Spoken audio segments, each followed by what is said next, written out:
চট্টগ্রাম বন্দরে জাহাজের জট কমে এলেও বাড়ছে কন্টেইনার জট।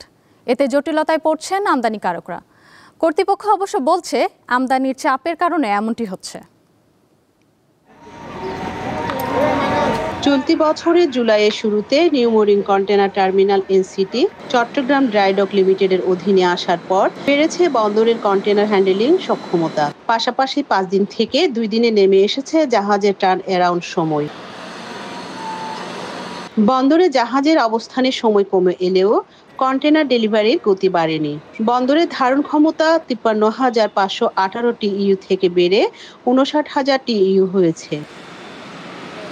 সময় মতো পণ্য খালাস করতে না পারায় বেকায়দায় পড়ছেন আমদানিকারকরা। গুনতে হচ্ছে অতিরিক্ত মাশুল। চট্টগ্রাম বন্দর থেকে পণ্য ছাড়করণের ক্ষেত্রে 4 গুণ অতিরিক্ত ডেমারেজ চার্জ ইম্পোজ করা হয়েছে এবং সেই ডেমারেজ চার্জটা অ্যাভয়েড করার জন্য আমরা খুব দ্রুততম সময়ে আমরা সবাইকে অ্যালার্ট করেছি যে খুব দ্রুত সময়ে ডেলিভারি নেওয়ার জন্য। চট্টগ্রাম বন্দর কর্তৃপক্ষকে অচিরেই সমস্ত স্টেক হোল্ডার এবং আমাদের ব্যবসায়ী সংগঠনগুলির সাথে বসে চট্টগ্রাম বন্দরের যে ক্যাপাসিটি আছে সেই ক্যাপাসিটির মাধ্যমে বর্তমান যে অর্থনৈতিক কর্মকাণ্ড আছে, বর্তমান যেই আমদানি রপ্তানি কার্যক্রমগুলি আছে সেগুলি করা সম্ভব কিনা, যদি না হয় তাহলে দেশের অন্যান্য বন্দরকে ইউজ করে চট্টগ্রাম বন্দরের এই সমস্যাকে সমাধানের একটা প্রচেষ্টা নিতে হবে। কর্তৃপক্ষ বলছে আমদানি বেড়ে যাওয়ায় কন্টেইনার জট নিরসন হচ্ছে না। হ্যাঁ, কন্টেইনারের জাহাজ বেড়েছে, আমদানি বেড়েছে। সর্বোপরি আমাদের